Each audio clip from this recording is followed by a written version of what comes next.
अस्सलाम वालेकुम नाज़रीन, मैं हूं लुकमान अली और आप देख रहे हैं मेरा यूट्यूब चैनल। नाज़रीन इकराम, आज हुआ कुछ यूँ है कि रमीज़ राजा एक बार फिर मोहम्मद आमिर के ख़िलाफ़ बोल पड़े हैं और इस बार मोहम्मद आमिर के ख़िलाफ़ उन्होंने इंतहाई सख्त अल्फाज इस्तेमाल किए हैं। जब मैं आपको बताऊंगा तो आप खुद भी सुनकर हैरान हो जाएंगे कि कोई इस हद तक भी जा सकता है, कोई इतना सख्त गिर भी हो सकता है। और रमीज़ राजा का इतना सख्त मौक़िफ़ क्यों है?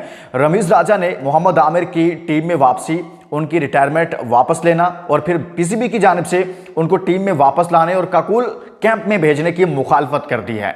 और क्या कहा है ये मैं आपके सामने रखूंगा पूरी डिटेल। आज मोहम्मद आमिर के फैंस जो हैं स्पेशली, वो आज की वीडियो मिस मत करें क्योंकि आपने सुनना है और आपने जवाब भी देना है रमीज़ राजा को।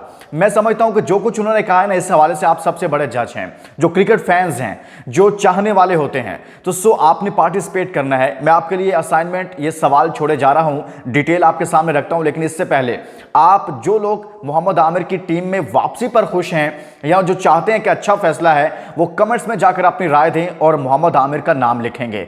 और जो नहीं चाहते, कि जो ये समझते हैं कि ये दुरुस्त फैसला नहीं है, आमिर को वापस नहीं लेना चाहिए था, वो तमाम लोग जो हैं उनकी मुखालफत में कमेंट्स में जाकर अपनी राय देंगे कि रमीज़ राजा ठीक कह रहे हैं या रमीज़ राजा गलत कह रहे हैं, मोहम्मद आमिर का टीम में आना जरूरी था। आपने अपनी राय जरूर देनी है। और साथ में दोस्तों, जो नए दोस्त पहली बार हमारे चैनल पर आए हैं, उन तमाम दोस्तों से रिक्वेस्ट है कि आपने चैनल जरूर सब्सक्राइब करना है। यह आपका चैनल है, आपका प्लेटफॉर्म है और साथ में अपने शहर का नाम लिखना है जहां से आप वीडियो देख रहे हैं। हमारे बहुत सारे इंडियंस दोस्त वीडियोस देखते हैं, अपने शहरों का नाम लिखते हैं, कश्मीर से, पाकिस्तान से, तमाम सूबों से, तमाम शहरों से। आप सबका बहुत शुक्रिया, आप वीडियो देखने के लिए टाइम निकालते हैं। दोस्तों, इस वीडियो को आखिर तक देखिएगा। अब मैं आपके सामने डिटेल रखता हूं, मिस मत कीजिएगा, क्योंकि जो मोहम्मद आमिर के फैंस हैं ना, इन्होंने बड़ी तवील लड़ाई लड़ी है और मेरे साथ मिलकर लड़ी है। मैं बहुत अरसे से मोहम्मद आमिर की वापसी के हवाले से आपको खबरें देता था और इसमें आपने बहुत सपोर्ट भी किया। तो आज भी आपने इस तमाम सूरत हाल में इस चीज़ को सपोर्ट करना है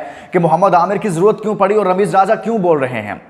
अब सुनिए, रमीज़ राजा से सवाल हुआ इमाद वसीम और मोहम्मद आमिर दोनों से मुतलिक और कहा गया कि बताएं इन दोनों की वापसी से मुतलिक, दोनों वापस आ गए हैं। इमाद वसीम से मुतलिक तो रमीज़ राजा ने कहा जी ठीक है, वो एक टैलेंटेड खिलाड़ी है, बासलाहियत है, उसने साबित किया है, उसका कमबैक हुआ है, उसने पीएसएल में बड़ा अच्छा परफॉर्म किया है और उनकी काफ़ी तारीफ़ें की कि जी ठीक है, उनका वापस आना ठीक है। लेकिन मोहम्मद आमिर के बारे में रमीज़ राजा जो कहते हैं ना, ये सुनिएगा। वो कहते हैं कि अगर मेरे बेटे ने ऐसा किया होता ना जो मोहम्मद आमिर ने किया है, वो मैं अपने बेटे को आग कर देता, यानी कि अपने आप से बेदखल कर देता, उस अपनी जायदाद से बेदखल कर देता। जैसे कहते हैं ना कि लोगों ने, फलां ने अपने बेटे को आग कर दिया, मतलब उससे लाताल्लुकी कर दी और यानी कि एक तरह से उसके साथ जो रिश्ता नाता होता है ना, वो ख़त्म कर देना। तो आग, वो कहते हैं कि अगर मेरे बेटे ने ऐसा किया होता ना जो मोहम्मद आमिर ने मैच फिक्सिंग की थी, तो मैं अपने बेटे को आग कर देता। यानी कि इतने सख्त अल्फाज उन्होंने बोले। उससे फिर ये कहा कि मोहम्मद आमिर ने जो किया, जो उस वक्त 2010 में जो मैच फिक्सिंग की थी, उस वक्त जो मुझे तकलीफ हुई, रमीज़ राजा कहते हैं कि मैं वहाँ पर दुनिया को बता रहा था 2010 में, क्योंकि मैं वहाँ पर कमेंटेटर भी था और तमाम तर चीज़ों को फिर देख भी रहा था, इंफॉर्मेशन कलेक्ट करने में और कोऑर्डिनेशन में। तो मुझे बड़ी नफ़रत का सामना करना पड़ा। तो इसलिए वो कहते हैं कि मैं इस चीज़ की मुखालफत कर रहा हूँ, क्योंकि ये एक तरह से नुकसान है पाकिस्तान क्रिकेट का कि जो मैच फिक्सिंग में मुलविस रहा उसको वापस लेना चाहिए। अब देखें, मोहम्मद आमिर जब आए थे 2008-9 में, 9 का वर्ल्ड कप उन्होंने खेला, T20 जो पाकिस्तान जीता, और फिर 2010 में मैच फिक्सिंग हुई और आमिर जो है वो मैच फिक्सिंग में मुलविस पाए गए। लेकिन मोहम्मद आमिर को जो सज़ा हुई, उन्होंने सज़ा भुगती, यानी कि इमैच्योर थे, नए आए थे, आपने उनको मिस हैंडल कर लिया, जो भी कर लिया, लेकिन उसने अपनी सज़ा भुगती है। एक शख्स अपनी सज़ा भुगत कर वापस आता है तो मेरे ख्याल में रमीज़ राजा साहब को इसको माफ़ कर देना चाहिए। और रमीज़ राजा साहब, उनका अपना पॉइंट ऑफ व्यू है, मैं भी उनकी रिस्पेक्ट करता हूँ, बट इन केस के जब वो वापस आया तो उसकी मुखालफत तब भी रमीज़ राजा साहब ने की थी। और फिर जब रमीज़ राजा चेयरमैन पीसीबी बने तो उसी दौरान फिर मोहम्मद आमिर टीम से आउट हो गए। आपको याद है कि तब से मोहम्मद आमिर जो हैं वो टीम से बाहर थे। इवन के फिर आखिर चलते चलते उनको रिटायरमेंट लेना पड़ी, वो रिटायर हो गए, टीम से बिल्कुल ही फारग हो गए। अब वो वापस आए हैं। लेकिन जब पहले उन्होंने कम बैक किया था, अपनी सज़ा भुगतने के बाद 5 साल उन पर बैन लग गया, उसके बाद जब वो वापस आए थे तो तब भी मुखालफत हुई थी। मोहम्मद हफीज़ ने उनकी मुखालफत की, अजहर अली ने उनकी मुखालफत की बहुत सारे और लोगों ने उनकी मुखालफत की, रमीज़ राजा बड़ी खुलकर मुखालफत कर रहे थे, लेकिन शाहिद खान अफरीदी ने उनको उस वक्त सपोर्ट किया टीम में वापस लाने में। फिर सरफराज कैप्टन बन गए उसके बाद, अफरीदी के बाद, शाहिद अफरीदी के बाद, तो सरफराज ने भी भरपूर सपोर्ट किया मोहम्मद आमिर को। उसकी रीज़न ये थी कि आमिर में सलाहियत है।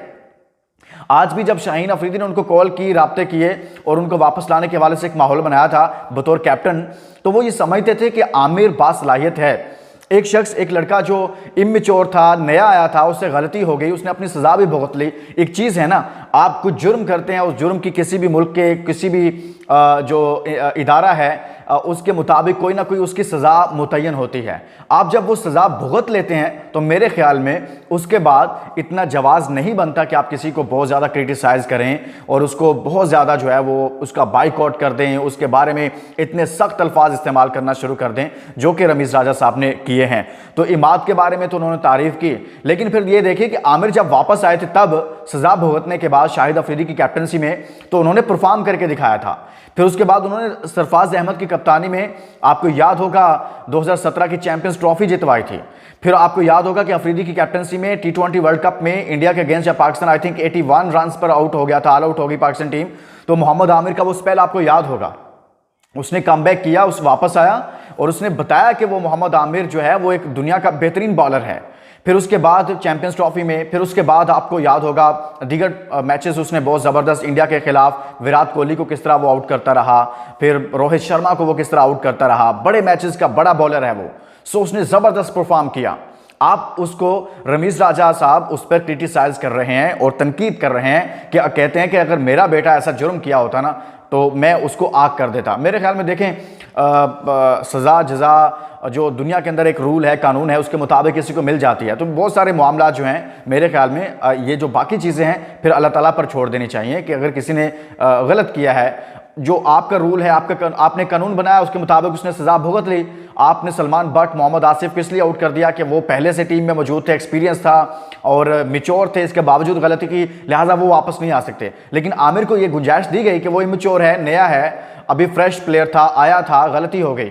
सो आमिर अब भी अगर वापस आए हैं तो वो इस वजह से आए हैं कि आपके पास आज भी कोई ऐसा बॉलर मौजूद नहीं है जो 15 रन का दिफा कर सके। अभी सरफराज अहमद से सवाल हुआ, सरफराज सैफी भाई से ये पूछा गया कि अगर आई थिंक 15 रन अगर आखिरी ओवर में आपने उनका दिफा करना हो, बचाने हो, और ओवर आप किस बॉलर को ओवर देंगे, तो उन्होंने कहा कि शाहीन का और आमिर का पूछा गया तो उन्होंने कहा मैं मोहम्मद आमिर को ओवर दूंगा क्योंकि वह एक्सपीरियंस रखता है।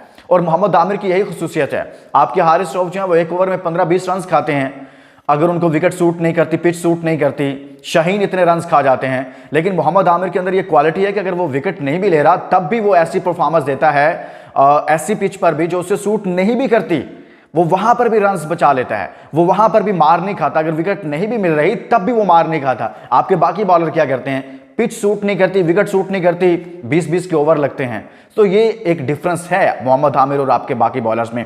तो सो दोस्तों, इसके साथ ही इजाजत दीजिए और मोहम्मद आमिर के फैंस जितने भी हैं इस वीडियो को शेयर जरूर कीजिएगा। आपने कमेंट्स में जाकर अपनी राय देनी है, अपने शहरों के नाम लिखने हैं, और आपका शुक्रिया, आप वीडियो देखने के लिए टाइम भी निकालते हैं। ये आपका चैनल है, इसको प्रमोट कीजिएगा और इसको मैक्सिमम लोगों तक इस चैनल को पहुंचाइएगा ताकि हमारे जो सब्सक्राइबर्स हैं वो भी बढ़ें और हमारी जो कंपनी है वो ज़्यादा बढ़े। इसके साथ ही इजाजत दीजिए और अपना बहुत सारा ख्याल रखिए। अल्लाह हाफिज़।